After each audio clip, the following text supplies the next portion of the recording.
Alors continuons ce que nous avons commencé la dernière fois, si vous voulez bien, c'est-à-dire l'étude de la franc-maçonnerie, non pas comme on pourrait avoir l'habitude de le faire, n'est-ce pas, à partir d'un livre qui parle de la franc-maçonnerie, mais simplement à partir des documents pontificaux.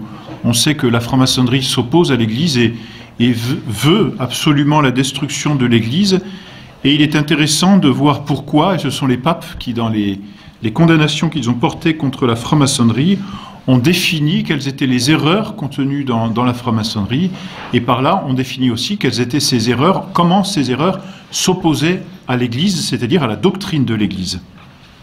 Alors, malheureusement, il a été annoncé, peut-être un peu vite, qu'on ferait ce soir l'encyclique Humanum Genus, qui est la grande encyclique, finalement, contre la franc-maçonnerie.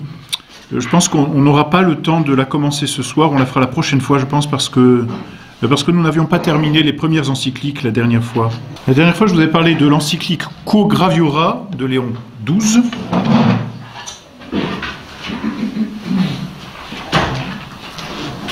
En 1826. Et dans cette encyclique, vous avez dit qu'il reprenait 3 encycliques de ses prédécesseurs. La première encyclique, qui est peut-être l'une des plus célèbres parce que ça a été la première, c'est In Eminenti.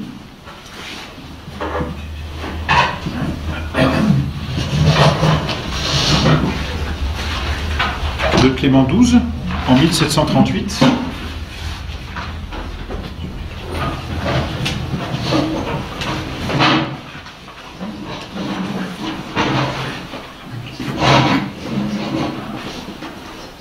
La deuxième encyclique, c'est Providas, de Benoît XIV.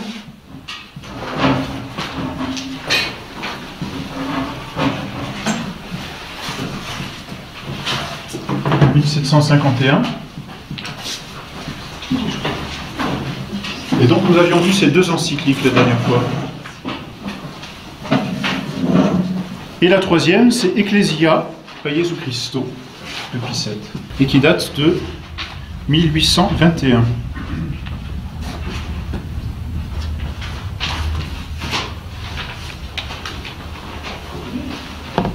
Alors celle-ci, nous ne l'avions pas vue, elle est très courte, elle est aussi courte que les précédentes, mais elle ajoute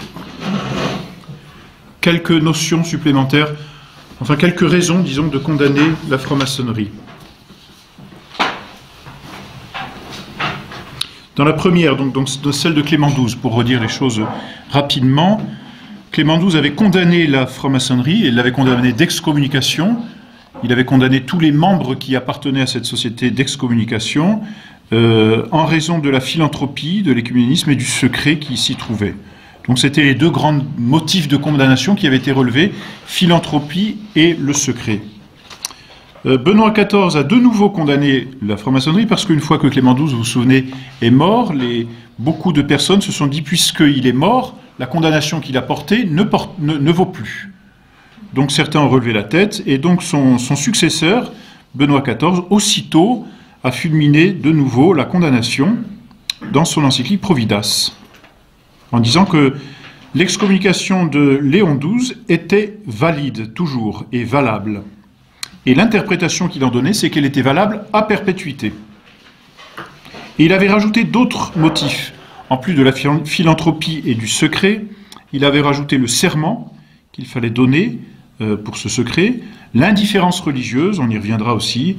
Il avait manifesté, parce qu'il y avait eu des plaintes naturellement, que la franc-maçonnerie était contraire aux lois civiles et ecclésiastiques, qu'elle avait été déjà condamnée par des princes temporels, et qu'elle avait en plus mauvaise réputation chez les hommes vertueux.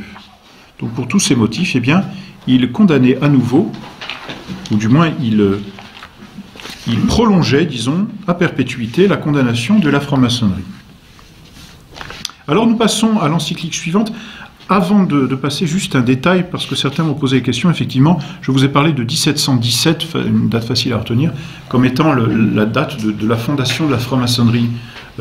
À ce moment-là, en 1717, ce sont les 2 sociétés, une société, disons, gnostique, et une société de maçons, une corporation, qui ont fusionné pour donner la franc-maçonnerie. Il ne fait aucun doute que la franc-maçonnerie existait avant, mais sans le nom.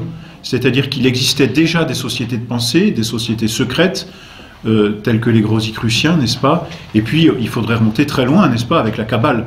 Bon, ça, c'est tout un autre travail sur lequel je ne me penche pas cette année, puisque il a été décidé de travailler sur les encycliques. Enfin, voilà, la franc-maçonnerie ne naît pas spontanément en 1717. Hein. En 1717, disons, le nom et une certaine reconnaissance officielle, comment dire, existe.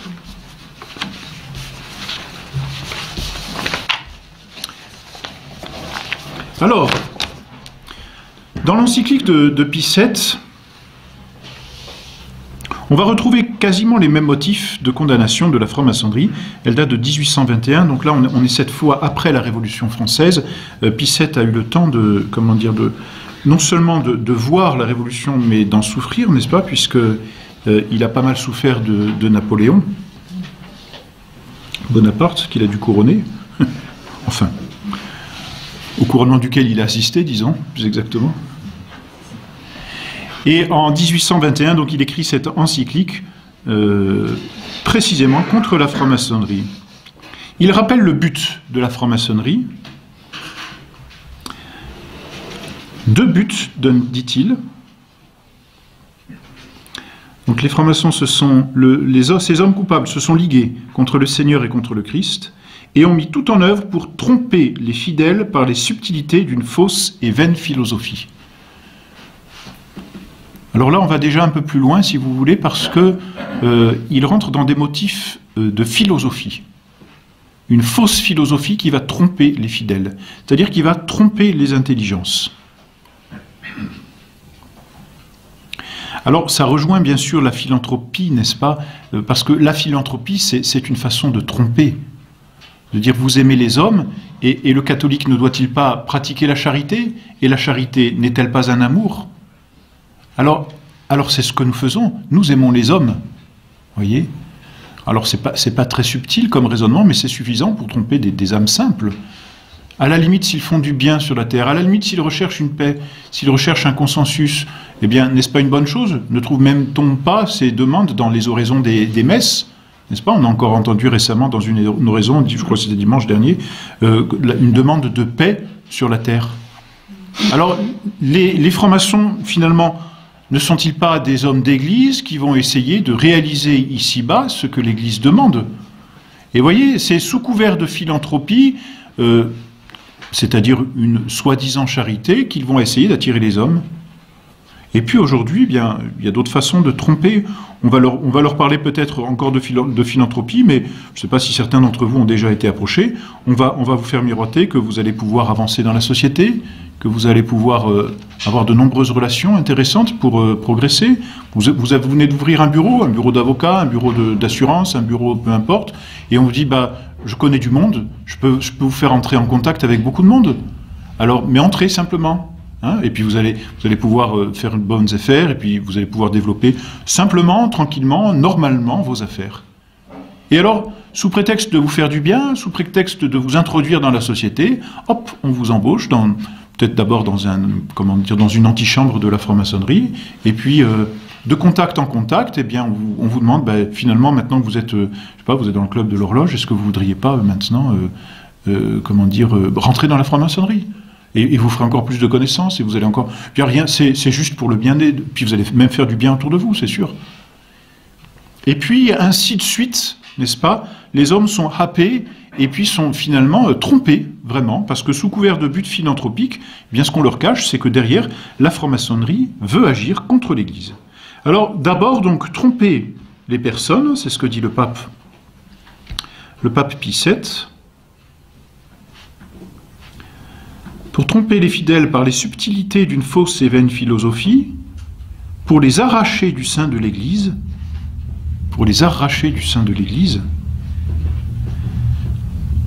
dans la folle espérance de ruiner et de renverser cette même Église. Et ça, c'est le deuxième but. Donc, tromper les âmes, et en les trompant, bien détruire en elles la vie surnaturelle, la vie de la grâce, et en faisant tomber les fidèles, bien détruire petit à petit l'Église, tout simplement. Donc finalement, détruire les âmes et détruire l'Église, ce sont les grands buts de la franc-maçonnerie. Vous voyez, les arracher du sein de l'Église. en leur faisant croire finalement à une espèce de religion universelle. On le reverra d'ailleurs, hein, la liberté religieuse, le pape va la dénoncer ici.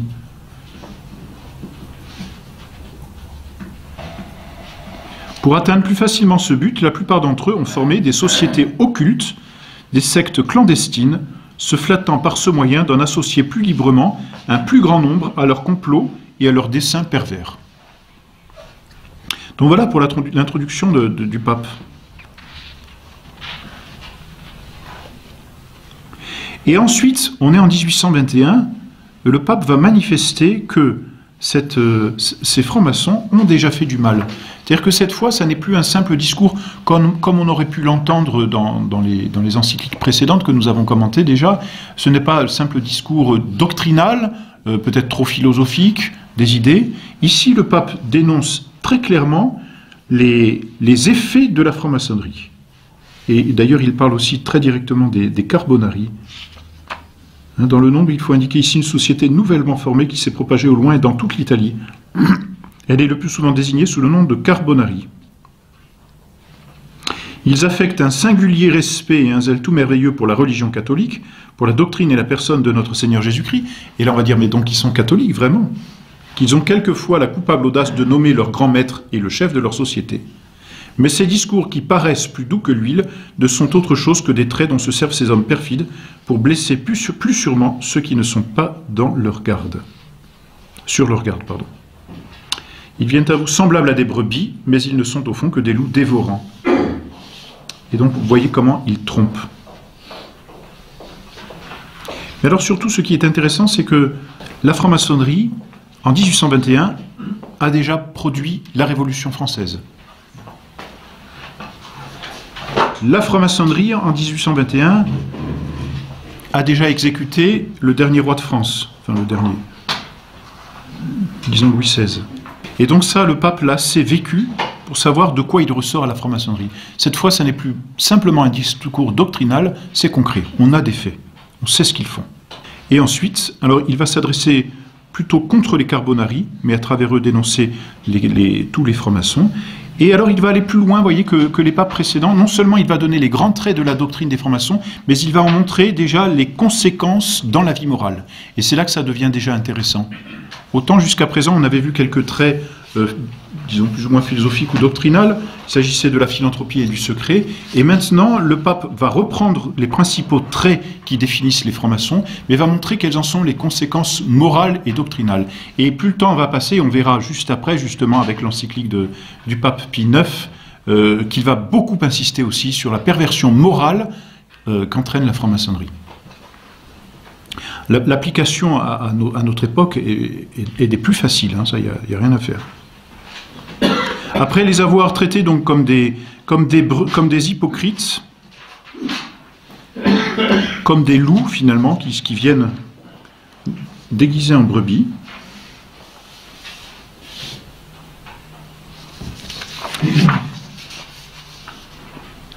le pape dénonce le silence. Le silence de la franc-maçonnerie, le secret, c'est toujours la même chose. Et ça, c'est l'opposé de notre Seigneur, les ténèbres et la lumière. Si vous relisez l'introduction de l'évangile de Saint Jean, on a cette très nette opposition. Non seulement, vous voyez, dans ce début de l'évangile, au commencement était le Verbe, vous connaissez, il était la lumière qui est venue éclairer les hommes qui étaient dans ce monde. Il est venu chez les siens ne l'ont pas reçu. Et cette lumière devait luire dans les ténèbres. Et donc il y a, d'ailleurs dans tout l'évangile de Saint Jean, et c'est très intéressant parce que cet évangile, on peut exactement l'appliquer aujourd'hui d'une autre façon à l'Église et à la franc-maçonnerie. À la lumière, l'Église n'a jamais eu peur de dire au grand jour ce qu'elle pensait, ce qu'elle voulait, et dans les ténèbres, pour l'action de la franc-maçonnerie. Et donc ce secret que le pape dénonce, c'est le secret du démon finalement, c'est le silence sous les ténèbres du démon.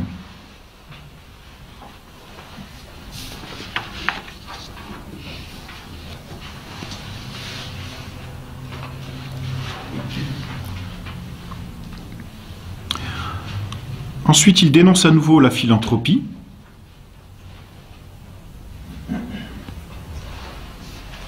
Bon, je n'insiste pas, on l'a vu suffisamment.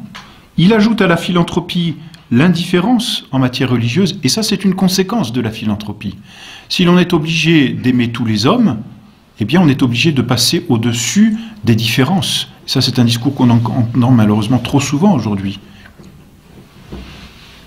Donc, puisqu'il faut aimer tous les hommes, passons au-dessus des différences, et les principales différences que l'on observe, ce sont les différences religieuses.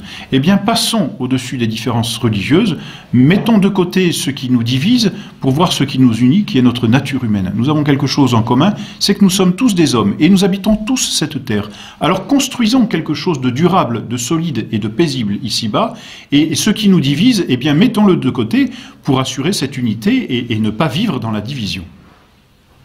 Plutôt que de chercher à régler la division, vous voyez, quand il y a quelque chose qui nous divise, quand il y a quand il y a une opposition, eh bien normalement ce que l'on doit faire, c'est examiner les deux opposants, n'est-ce pas? Essayer de les examiner à la lumière de l'intelligence, voir ce qu'il faut en penser, ce qui est vrai, ce qui est faux, rejeter ce qui est faux et puis approfondir ce qui est vrai pour lui donner un véritable fondement, disons, intellectuel. Et puis ensuite, eh bien, on peut fonder une unité autour de la vérité. Voyez ? Alors pour eux, il y a une opposition. Plutôt que de régler cette opposition, eh bien, on va la conserver mais la mettre de côté. Et vous voyez que c'est une chimère, finalement. C'est une chimère que de vouloir dire, regardons ce qui nous unit et mettons de côté ce qui nous divise. Parce qu'on ne mettra jamais assez de côté ce qui nous divise pour le faire disparaître. Si on veut faire disparaître ce qui nous divise, eh bien, il faut analyser pourquoi nous sommes divisés et régler le contentieux, finalement. Un contentieux qui n'est pas réglé va continuer d'être exacerbé et finalement se retrouvera dans une certaine guerre, n'est-ce pas? Donc c'est une chimère, ici, cette indifférence, voyez? Indifférence en matière religieuse. On ne considère plus la religion. Voilà pourquoi on parlera simplement d'un Dieu unique, cet artisan de l'univers, le grand horloger, n'est-ce pas? Pour reprendre, je crois, l'expression même de Voltaire.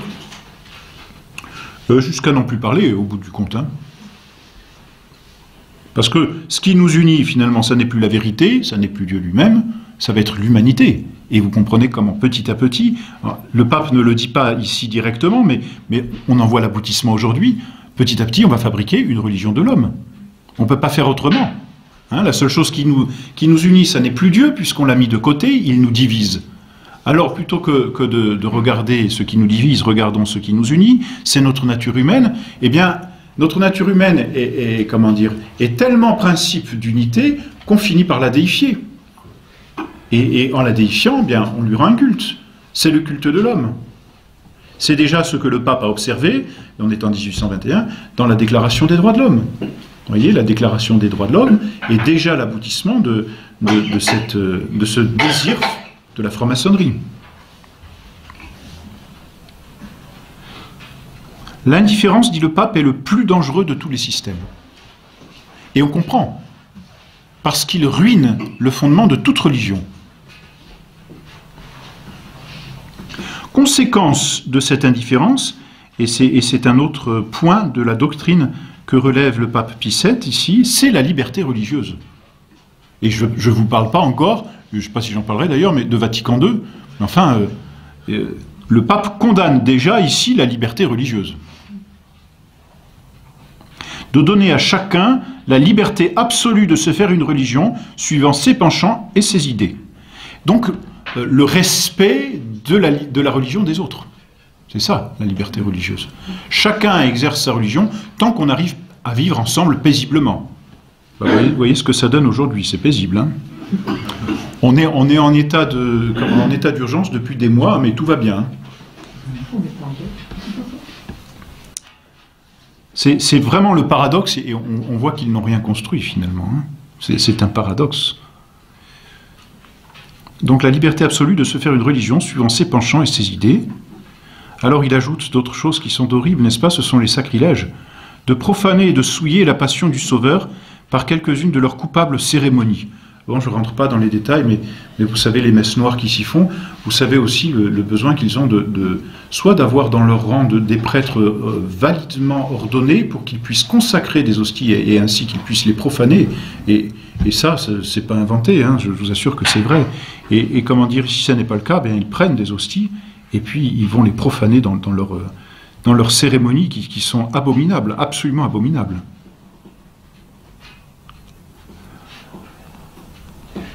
Donc leur coupable cérémonie de mépriser les sacrements de l'Église, la messe tout particulièrement, et même les mystères de la religion catholique, et enfin de renverser ce siège apostolique contre lequel, animé d'une haine toute particulière à cause de la primauté de cette chair, ils trament les complots les plus noirs et les plus détestables. Et au fond, c'est cela qu'ils cherchent. Pour détruire la religion, c'est très simple, et on va le voir après avec le pape Pie IX. Pour détruire la religion, c'est très simple, c'est détruire le siège de Pierre. C'est là, quand ils ont détruit le siège de Pierre, ils ont détruit la religion. Voilà pour les principaux points doctrinaux que relève le pape Pie VII. Et alors ensuite, il rentre dans d'autres détails, cette fois d'ordre moral, d'ordre pratique, si vous voulez, ou plus concret.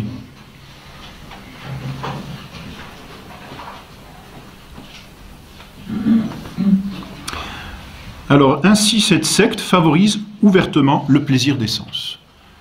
Donc, premier point moral, si vous voulez, c'est le plaisir ou l'hédonisme. Plaisir des sens.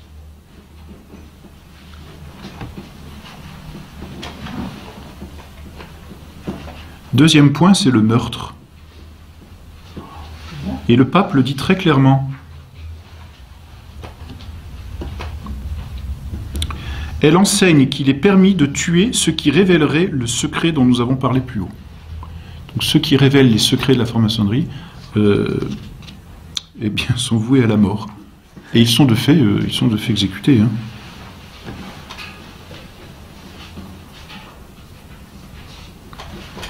Encore aujourd'hui, hein, faut pas croire. Je crois qu'il y a quelques semaines, on a retrouvé un journaliste allemand mort parce qu'il avait le projet de dévoiler certains dessous des informations. C'est aussi simple. Hein. Qu'est-ce que vous voulez, quand on a détruit le principe de toute vie morale en ayant une doctrine aussi corrompue, eh bien tout est permis. Hein. C'est aussi simple que cela. Donc plaisir des sens, bestial, n'est-ce pas? Le meurtre.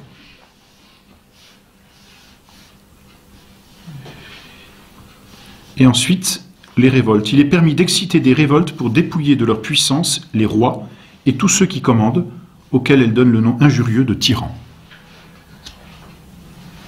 Et là, on pense tout simplement à la Première Guerre mondiale, hein, qui n'avait qu'un seul but, c'était d'achever la...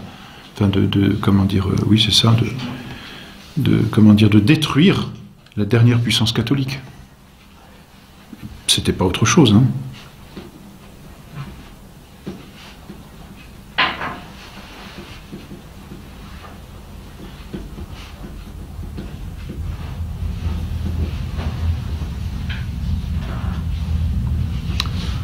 Voilà, c'est assez court, hein, tout tient en 3 pages. Et donc ensuite le pape conclut, c'est très simple. Nous pensons à l'exemple de nos prédécesseurs que des peines sévères doivent être solennellement décrétées contre la société, surtout puisque les Carbonari prétendent qu'ils ne peuvent être compris dans les 2 constitutions de Clément XII et de Benoît XIV, parce que les Carbonari pensaient qu'ils n'étaient pas compris dans le nom de franc-maçonnerie des 2 encycliques précédentes. Donc là, le pape est très expressif, et il mentionne expressément justement les Carbonari comme étant soumis aux peines.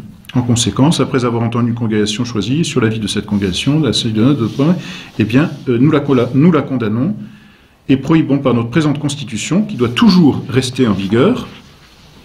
Nous recommandons aux fidèles de s'abstenir entièrement de tout ce qui concerne ces sociétés, ces réunions, affiliations et conventicules, sous peine de l'excommunication, qu'encourront tous ceux qui contreviendraient à la présente constitution et dont personne ne pourra recevoir l'absolution que de nous. C'est sévère, hein, ou du pontife romain alors existant, à moins que ce ne soit à l'article de la mort.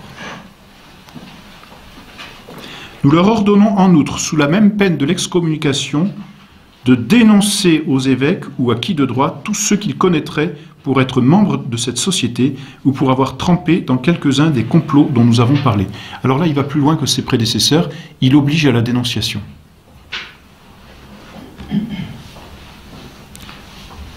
Et c'est normal.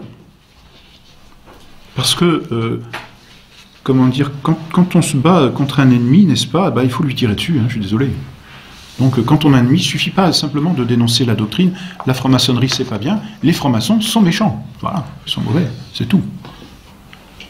Quand le pape prononce l'excommunication, c'est pas l'excommunication d'une idée, d'un courant philosophique, c'est l'excommunication des hommes qui professent cette idée, hein, ou ce courant philosophique. Ça ne va pas contre la charité, bien au contraire, c'est un acte de charité, parce que la véritable charité préserve de l'erreur, naturellement. Vous voyez, hein, les parents sont charitables lorsqu'ils empêchent leurs enfants de tomber dans un danger. Les parents ne vont pas dire à l'enfant, sous prétexte de liberté, écoute, fais ce que tu veux, et puis quand tu auras 18 ans, on dit ça, tu te choisiras. On dit ça en matière doctrinale, mais mettez ça dans le domaine naturel. Oui, et puis dites à l'enfant, choisis tout ce que tu veux manger, maintenant c'est toi qui fais. Soit il va se déséquilibrer, soit il fera n'importe quoi, pratique le sport que tu veux, et puis l'enfant a envie de toucher le feu, et puis qu'est-ce que vous voulez? Si les parents ne sont pas là pour le protéger, un enfant mourrait bien vite, hein, naturellement. Eh bien, le pape a ce même devoir vis-à-vis de ses fidèles, de les protéger de la mort spirituelle. Et pour les protéger de la mort spirituelle, il faut éloigner des ennemis, et pour éloigner de l'ennemi, il faut dénoncer l'ennemi. Hein. Il faut le dénoncer concrètement. C'est douloureux, mais c'est juste. Voilà pour cette encyclique qui achève, je dirais, ces 3 encycliques contenues dans l'encyclique, cette fois de Léon XII, Quo Graviora. Alors, dans Quo Graviora, Léon XII ajoute 2 petites choses. Il dit que la franc-maçonnerie ne cesse de s'accroître, et surtout qu'elle s'en prend à la jeunesse. Et ça, on va le développer, et c'est bien vrai. Et le même pape Léon XII renouvelle l'excommunication. Donc là, à travers un siècle, il y a une série d'excommunications qui ne cessent de se renouveler. C'est dire le danger. On a rarement vu des papes fulminer autant de fois l'excommunication contre la même erreur. C'est l'arme la plus forte que les papes puissent avoir, l'excommunication. Hein, parce que, comme je vous le disais la dernière fois, l'excommunication prive de toute grâce. Elle prive même d'appartenir à la famille de l'Église et donc de recevoir toutes les grâces qui découlent des prières, qui découlent des sacrements, qui découlent de la messe. Et bien sûr, l'excommunication ferme le ciel, tout simplement.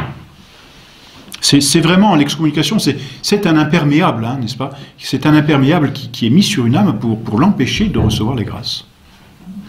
Donc c'est une mesure très sévère, extrêmement sévère, et quand il dit que seul le pontife romain peut lever l'excommunication, c'est rendre même la mesure encore plus sévère, parce que celui qui veut se convertir est obligé de poser des démarches lourdes. Et la démarche à poser est proportionnée à la faute. Donc c'est dire aussi la gravité de la faute. En donnant une telle peine, le pape souligne la gravité de la faute.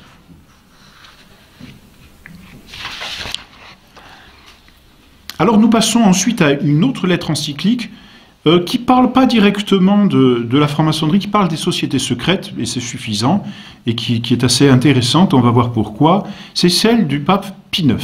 Il s'agit de l'encyclique Qui Pluribus, du pape Pie IX, écrite en 1846.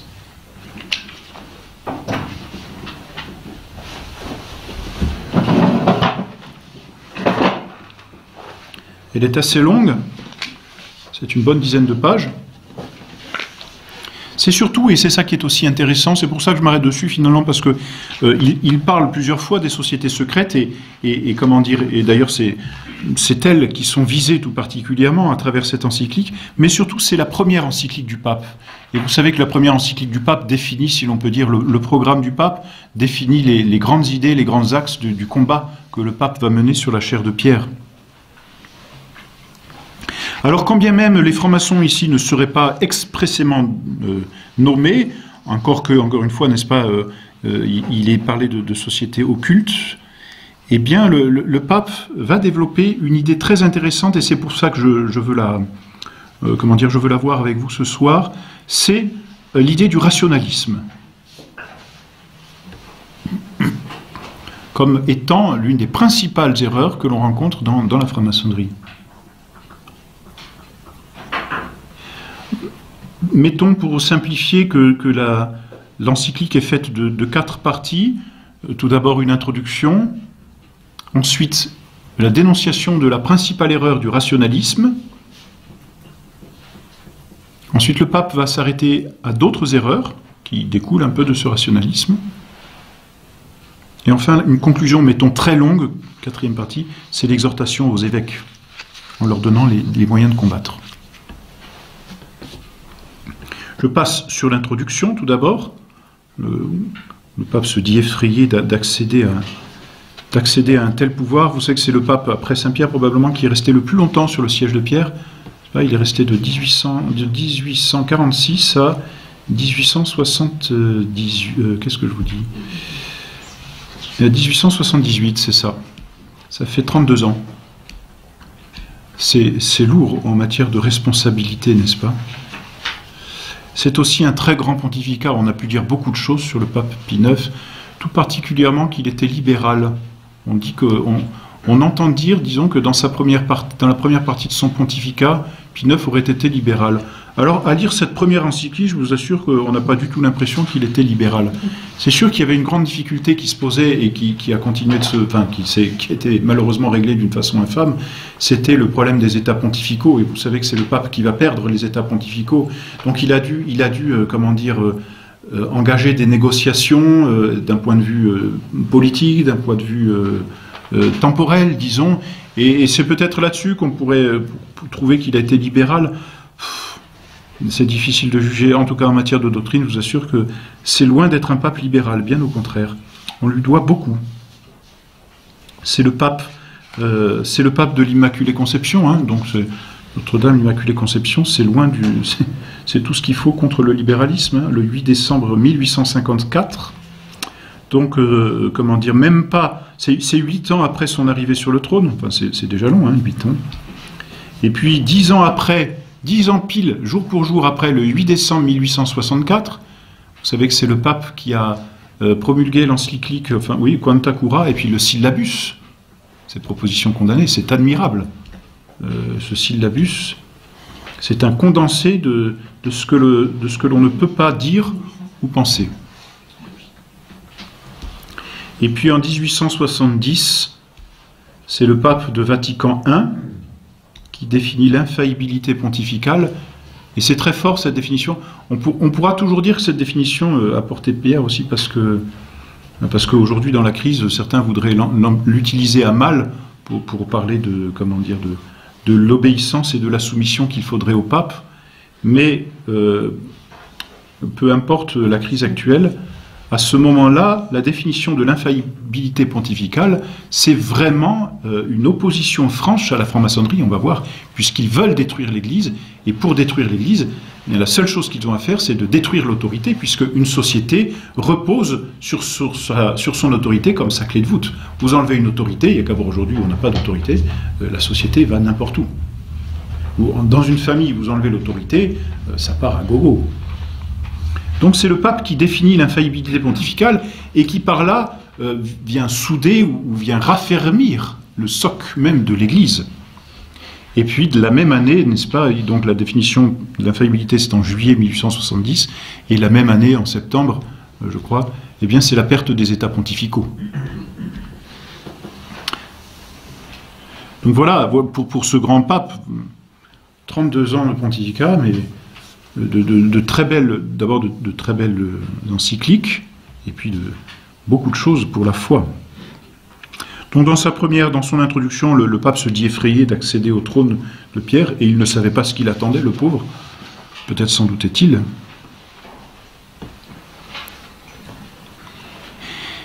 Et puis rapidement, il va arriver à la franc-maçonnerie, et il se dit effrayé justement de sa charge, parce qu'il y a dans le monde justement de ces hommes qui, unis entre eux par une criminelle association, et là on peut bien y voir la franc-maçonnerie, ne pouvant supporter la saine doctrine, fermant l'oreille à la vérité, ne craignent pas d'exhumer du sein des ténèbres, où elles étaient ensevelies, les opinions les plus monstrueuses qu'ils entassent d'abord de toute leur force, qu'ils étalent ensuite et répandent dans tous les esprits à la faveur de la plus funeste publicité.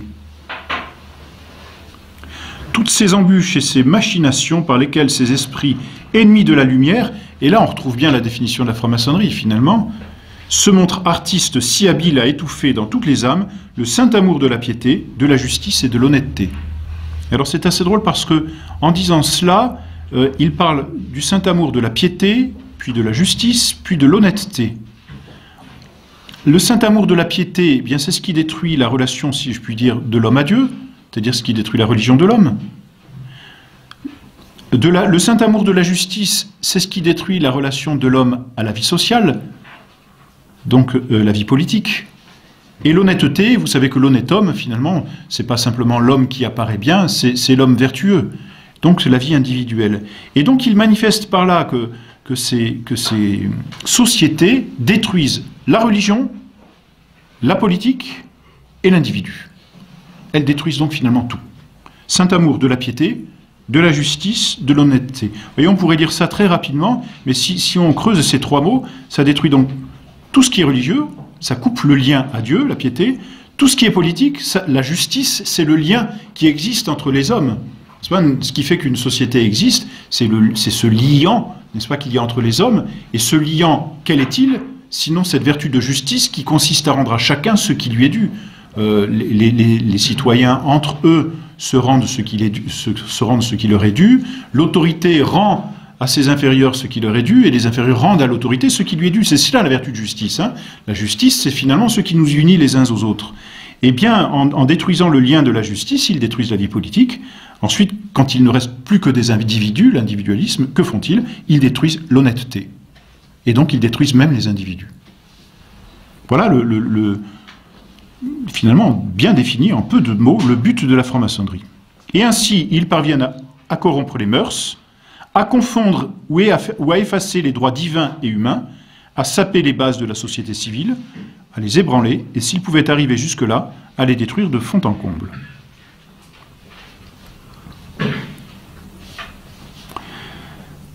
Alors comment s'y prennent-ils? Et c'est là que le pape dénonce le rationalisme. Employant une manière de raisonner déplacée et trompeuse, il ne cesse d'exalter la force et l'excellence de la raison humaine. Voilà la définition du rationalisme, c'est une exaltation de la raison. Mais cette exaltation est telle qu'elle a pour conséquence de rabaisser ce qui lui est supérieur. Et ce qui lui est supérieur, c'est la foi. Si bien qu'ils vont, c'est le pape qui dit encore, vanter la supériorité de la raison sur la foi très sainte en Jésus-Christ, et il déclare audacieusement que cette foi est contraire à la raison. Vous voyez, c'est trois étapes. Première étape, exaltation de la raison. Et jusque-là, on dira finalement, pourquoi pas? Et ça paraît innocent, même anodin. La raison, c'est ce que nous avons effectivement en nous de supérieur. La faculté maîtresse de l'homme, c'est son intelligence. C'est sa raison, c'est la même chose, n'est-ce pas, dans l'homme. Alors, l'homme est le chef de la création, le roi de la création. Dieu l'a créé supérieur à toutes les créatures. Et quelle supériorité lui a-t-il donné, sinon l'intelligence, la raison? Donc on va commencer par exalter la raison, n'est-ce pas? Aujourd'hui, on ne parle plus de la raison, mais c'est déguisé, c'est la dignité humaine, hein, tout simplement. Mais c'est un engrenage, c'est-à-dire que ça n'est pas innocent, cette exaltation. C'est qu'en exaltant la raison, on diminue la foi.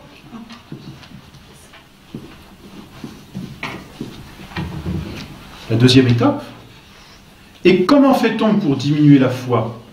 Eh bien, on la soumet à la raison.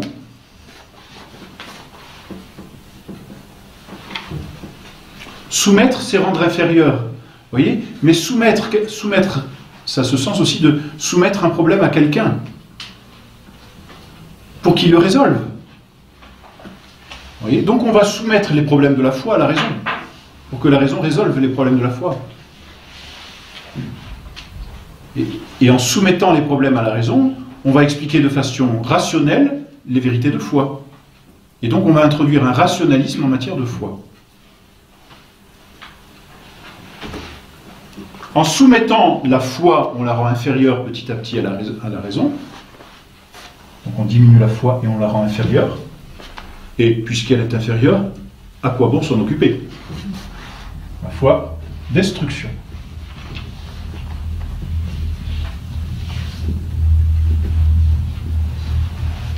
Trois étapes. Alors malheureusement, on ne le verra pas peut-être l'an prochain, pourquoi pas on pourrait étudier l'encyclique Pascendi du modernisme, parce que c'est très intéressant de voir qu'on va appliquer toute la méthode rationaliste à tous les domaines de la foi, et particulièrement à l'écriture sainte. nouvelle interprétation de la Bible. Une sorte de protestantisme qui va encore se glisser là-dedans, n'est-ce pas, pour réinterpréter par la raison la Bible. Alors le pape rappelle justement dans son encyclique que la foi et la raison sont deux choses différentes. On peut dire que la foi et la raison sont comme deux facultés, deux puissances, deux façons de connaître. Deux façons de connaître. Je connais par la raison ou je connais par la foi.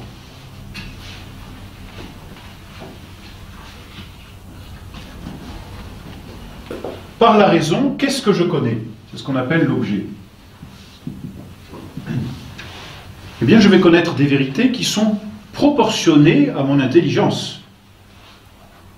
Parce que tout ce qui est reçu, comme on dit, est reçu selon le mode du recevant. Quand vous mettez un liquide dans un récipient, le liquide prend la forme du récipient. Et vous ne pouvez pas en mettre plus que le récipient. C'est comme ça, c'est une loi de la nature, qu'est-ce que vous voulez. Donc, les vérités que la raison peut connaître, ce sont des vérités qui lui sont proportionnées. Or, les vérités proportionnées à la raison, c'est ce qu'on appelle des vérités naturelles. Parce que la raison, l'intelligence, est une capacité naturelle.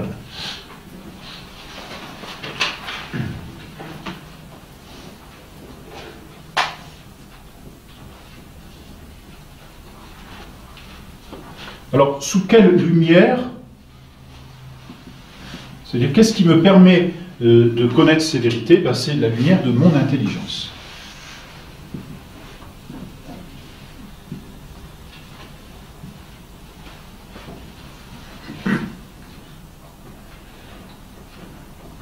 Les vérités de foi, ce sont des vérités qui nous ont été révélées par Dieu. Elles nous sont révélées par Dieu parce qu'elles dépassent notre intelligence. Notre intelligence n'est pas capable de connaître certaines vérités parce qu'il y a des choses qui la dépassent, tout simplement. Ces vérités, on les appelle surnaturelles.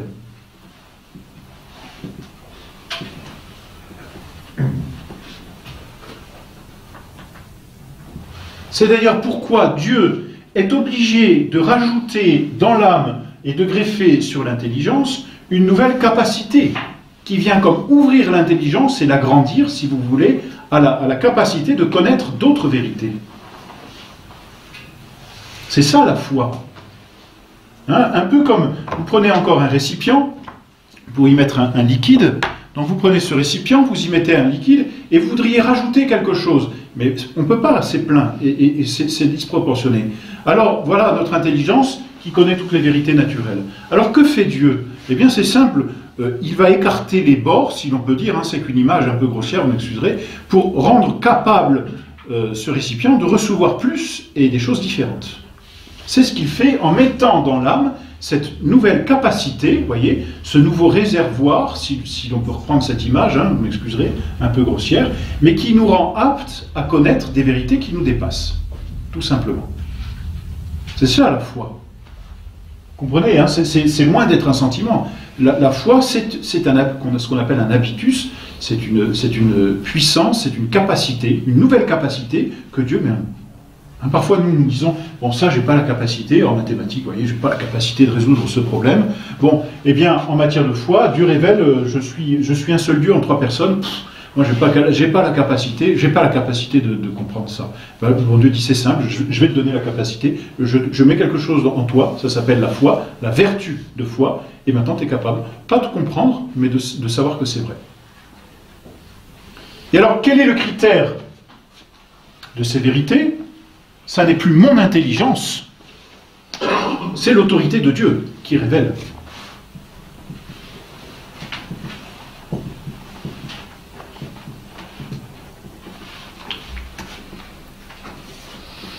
Et là, on voit déjà apparaître ce mot autorité de Dieu. Et c'est cette autorité qu'ils veulent détruire complètement.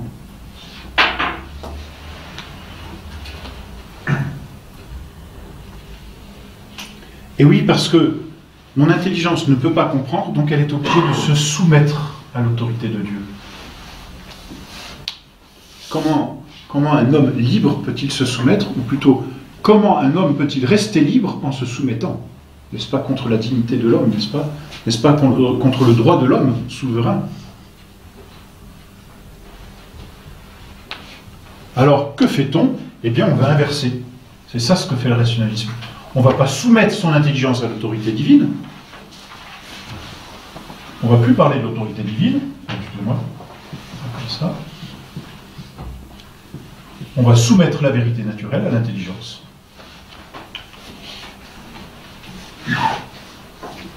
Bon, puis on va s'apercevoir que, en faisant ça, malheureusement, en faisant cela, en détruisant l'autorité divine, c'est très simple.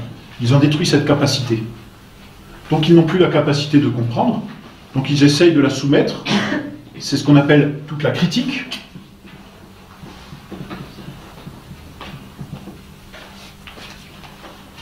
Et puis finalement, comme on n'arrive pas à comprendre, bon hop, on évacue, puis c'est terminé. Mais il a fallu passer par quoi? Par l'abolition de l'autorité de Dieu. Abolition qui existe déjà, malheureusement, dans les nouveaux régimes, encore qu'on est au 19e siècle, ce sont des régimes qui se suivent sans cesse, au moins en France, n'est-ce pas? Mais on cherche à éteindre ceux que le pape Pie VII appelait les tyrans, c'est-à-dire les lieutenants de Dieu, les princes temporels, l'autorité. On essaie de les détruire, et on arrivera à les détruire jusqu'à la guerre, jusqu'à 1914, en détruisant les derniers empires catholiques. Et puis ensuite, prochaine étape, on a détruit l'autorité de Dieu, on a détruit l'autorité temporelle, il ne reste plus qu'une autorité à détruire, c'est celle du pape, celle de l'Église. Et quand on aura détruit toute autorité, terminé. Voilà où en est la crise actuelle. C'est aussi simple que cela, si je puis dire, mais c'est diabolique. Et ils ont le temps. Donc voilà ce qu'est ce rationalisme. Il est une exaltation, et disons-le, une exagération de la raison, qui se fait au détriment de la foi.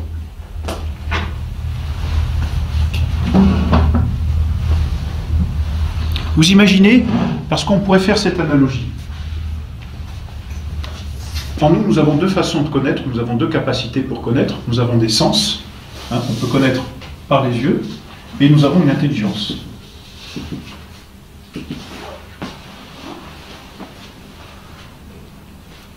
Les sens voient des choses, et l'intelligence en voit un peu plus. Il y a des choses que les sens sont incapables de comprendre. Vous imaginez les sens qui se révoltent et qui disent, d'ailleurs c'est fait aujourd'hui, et qui disent à l'intelligence, maintenant c'est terminé, on ne veut plus de toi. C'est exactement ce qui se passe dans l'ordre naturel-surnaturel entre l'intelligence et l'autorité divine.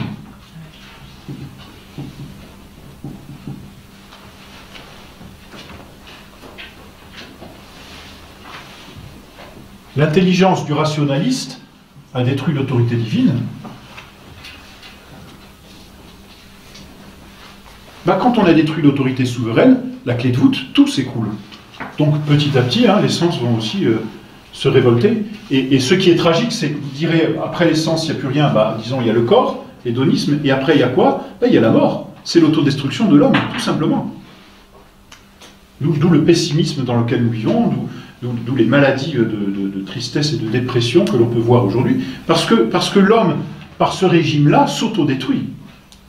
L'homme ne peut plus être heureux parce que c'est une révolte perpétuelle. La première révolte est contre Dieu, mais c'est l'intelligence qui s'est révoltée. Alors si l'intelligence s'est révoltée dans l'homme, tout le reste va petit à petit se révolter, puisque c'est l'homme lui-même qui se révolte. Il y a quelque chose qui se révolte dans l'homme, les autres vont faire pareil, et ça viendra petit à petit. Et puis, on n'a plus voulu de l'autorité de Dieu. Comment? Il nous impose des vérités. Comment peut-on? Mais là encore, c'est une absurdité parce que ces mêmes rationalistes ne se rendent pas compte qu'à un autre degré, ils imposent la foi, cette foi humaine. Vous voyez, dans l'éducation, on ne peut pas faire autrement que d'imposer aux enfants une certaine foi. Je pense que vous n'avez pas vérifié tout ce que vos professeurs vous ont dit. Quand on vous a dit que la Terre était ronde, vous avez cru. Non. Vous n'êtes pas allé voir, vous n'avez pas même pas levé la main en disant « Tiens, mais vous avez des preuves ?» Parce que la pauvre institutrice, elle le croyait aussi bêtement que vous. Bon, et alors vous auriez pu dire « Bon, mais c'est quoi cette autorité? Moi, je veux qu'on soumette ça à ma raison. » Ben, vous êtes dans l'éducation nationale, vous êtes pour le rationalisme, vous êtes... ben alors, allons-y, Bon, ben voyez, s'ils étaient logiques, ça se retourne contre eux, finalement. Bon, mais malheureusement, les enfants ne peuvent pas...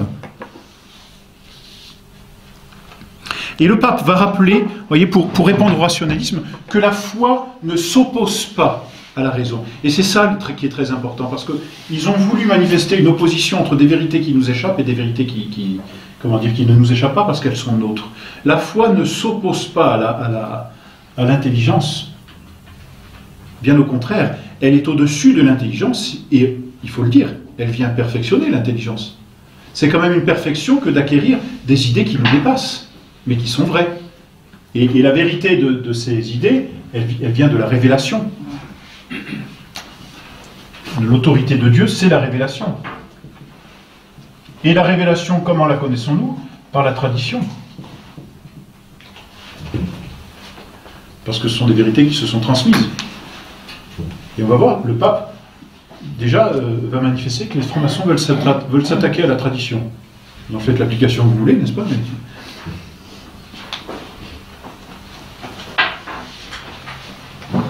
On retrouve toute la philanthropie, hein.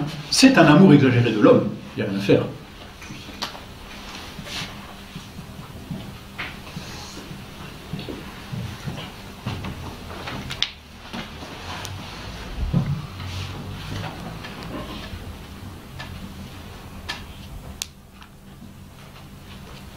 Le pape rappelle aussi que c'est Dieu qui a créé l'intelligence. Donc Dieu ne peut pas se contredire, sinon Dieu ne serait plus Dieu. Alors en apportant de nouvelles idées, il ne va pas contredire l'intelligence qu'il a créée. Au contraire, il va la perfectionner, sinon Dieu ne serait plus Dieu.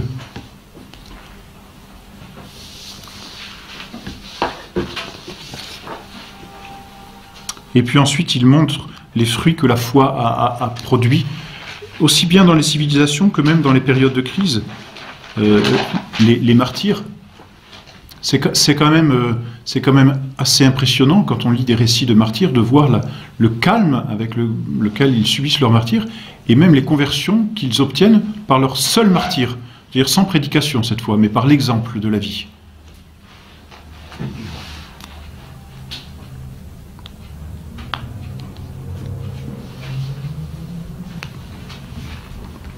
Bon, il insiste, hein, la foi a répandu les bienfaisants rayons de sa lumière sur tous les peuples, sur toutes les nations, sur tous les pays. Bon, je passe. Mais voilà, je pense que c'est assez clair. Je pense que vous avez bien compris ce qu'est le rationalisme et comment il s'oppose à la foi.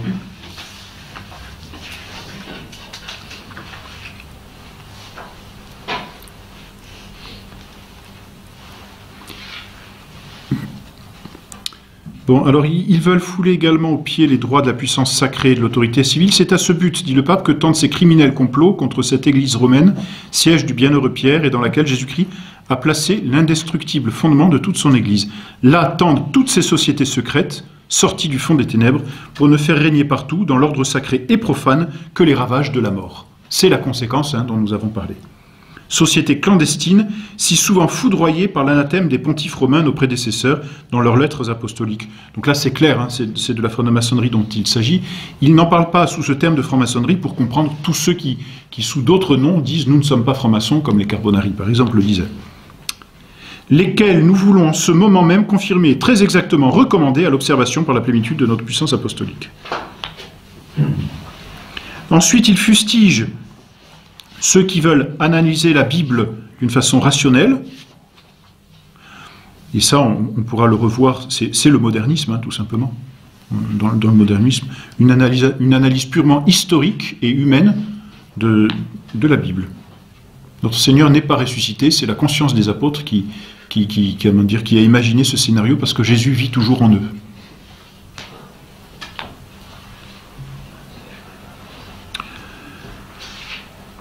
Ensuite, il manifeste que le rationalisme est non seulement une destruction de l'autorité, mais finalement une destruction de la tradition, puisque l'autorité ne fait que transmettre, et la transmission, c'est la tradition, c'est la même chose. Et le combat de Monseigneur Lefebvre est là, hein, je vous ai transmis ce que j'ai reçu, et rien d'autre. La tradition, c'est le vecteur de la foi. C'est le véhicule de la foi, c'est tout. Mais c'est beaucoup. Détruisez le véhicule et vous détruirez la foi. C'est aussi simple. Parce qu'ils sont inséparables l'un de l'autre. Il revient sur l'indifférence religieuse. C'est encore au même but que tend cet horrible système de l'indifférence en matière de religion, système qui répugne le plus à la seule lumière naturelle de la raison. Et il montre que non seulement ça va contre Dieu, mais ça va contre la raison, l'indifférence religieuse. Parce que la raison prouve qu'il existe un créateur, et prouve que ce créateur étant notre créateur, il lui faut rendre un hommage. Comme la créature doit se courber devant son créateur. C'est par ce système, et là on arrive à la dépravation morale, que ces subtils artisans de mensonges cherchent à enlever toute distinction entre le vice et la vertu, puisque toutes les religions se valent, tout ce qu'elles disent se valent aussi, entre la vérité et l'erreur, qu'est-ce que vous voulez, entre l'honneur et la turpitude, et prétendent que les hommes de tout culte et de toute religion peuvent arriver au salut éternel. Comme si jamais il pouvait y avoir accord entre la justice et l'iniquité, entre la lumière et les ténèbres, entre Jésus-Christ et Bélial. Donc dépravation morale, il n'y a plus de règles. C'est ce que l'on constate aujourd'hui. C'est à ce même but encore que tend cette honteuse conjuration qui s'est formée nouvellement contre le célibat sacré des membres du clergé. Oui, malheureusement, aujourd'hui, c'est d'actualité même dans l'Église. C'est tragique, hein. Conspiration qui compte aux douleurs parmi ses fauteurs quelques membres de l'ordre ecclésiastique, lesquels, oubliant misérablement leur propre dignité, se laissent vaincre et séduire par les honteuses illusions et les funestes attraits de la volupté.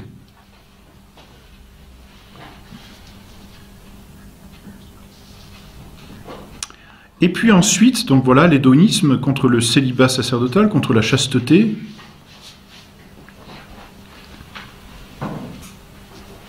C'est là que tend ce mode pervers, et alors ça c'est assez drôle, un drôle non, mais d'enseignement, spécialement celui qui traite des sciences philosophiques, et par lequel, d'une manière si déplorable, on trompe et l'on corrompt une imprévoyante jeunesse, lui versant le fiel du dragon dans la coupe de Babylone. Donc là c'est l'hédonisme enseigné aux enfants. Vous voyez, on n'est qu'en 1846. Hein. Le pauvre pape, s'il revenait aujourd'hui, on voit que lui, il a tout vu dans le principe. C'est-à-dire, on est dans le début même du fleuve, on est à la source, donc il voit tout dans la source. S'il revenait aujourd'hui, le pauvre, je pense qu'il en mourrait d'effroi. Et il ajoute à ce même but tant cette exécrable doctrine destructive même du droit naturel et qu'on appelle le communisme. Hein, il n'a pas attendu 1917 pour condamner le communisme. On est en 1846. Laquelle doctrine, une fois admise, ferait bientôt disparaître entièrement les droits, les intérêts et les propriétés et jusqu'à la société humaine. Et oui, parce que le communisme, c'est l'anti-société, n'est-ce pas? C'est un pouvoir et des individus, et sans liant, sans une autorité qui est une tyrannie, n'est-ce pas? Et puis le reste, c'est des individus qui subissent. Bon, ensuite, alors là aussi, c'est assez tragique. Il parle de ceux qui se cachent, qui cachent la rapacité du loup sous la peau de la brebis, s'insinuent adroitement dans les esprits, les séduisent par les dehors d'une piété plus élevée, d'une vertu plus sévère. Et là, il parle sous-entendu, n'est-ce pas, d'infiltration dans l'Église. 60 ans plus tard, le pape Saint Pie X va dire la même chose à propos du modernisme, qui est un succès d'année finalement de la franc-maçonnerie, en disant les ennemis sont déjà dans l'Église.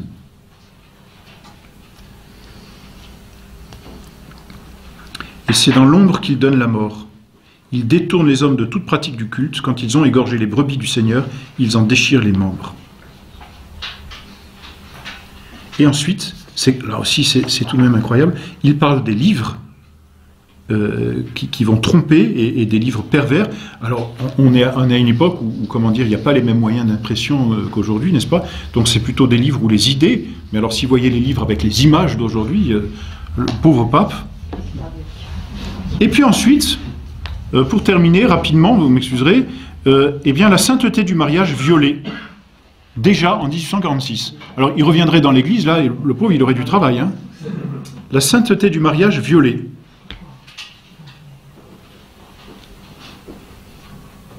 Alors vous me direz maintenant, qu'est-ce que c'est que la franc-maçonnerie après tout ce qu'on a vu? Comment peut-on définir la franc-maçonnerie? C'est simple, c'est un véhicule là aussi. Mais c'est le contre-véhicule de la tradition. C'est le véhicule finalement de toutes les erreurs, parce qu'on a le rationalisme, on parlera plus tard du naturalisme, on vient de voir le communisme, puis alors l'indifférence religieuse, la liberté religieuse, c'est un véhicule. C'est un véhicule qui fait feu, si vous voulez, de toutes les erreurs qu'elle trouve. Et puis hop, elle les prend, elle les embarque et puis elle les répand. Et ensuite arrive la dernière partie. Voilà, je ne voudrais pas vous retenir plus longtemps. Eh bien, il s'adresse cette fois aux évêques en leur rappelant leur devoir. Devoir des évêques, défendre la foi. Ça, on aimerait bien que le pape le dise aujourd'hui. Devoir des évêques, démasquer l'ennemi. Ça, on aimerait même que le pape le fasse aujourd'hui. Donc, démasquer ici le franc-maçon, hein.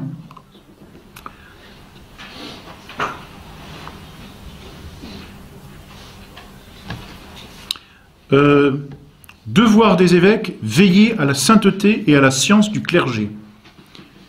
Et là, le pape dit très clairement qu'il vaut mieux avoir peu de prêtres, mais de saints prêtres, que beaucoup de prêtres médiocres.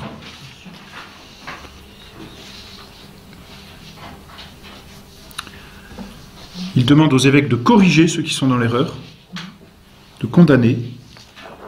Vous voyez, plus de condamnation, disait Jean 23. Terminé, on voit ce qui se passe, hein, malheureusement. Et enfin, il demande au chef d'État aussi, il demande au chef d'État d'être de véritables chefs et de prendre aussi la peine de travailler contre la franc-maçonnerie et contre sa société. Et bon, tout à la fin, c'est très joli parce que tout à la fin, il se recommande à l'Immaculée Conception qu'il n'a pas encore définie, n'est-ce pas? Mais il parle, attendez que je retrouve.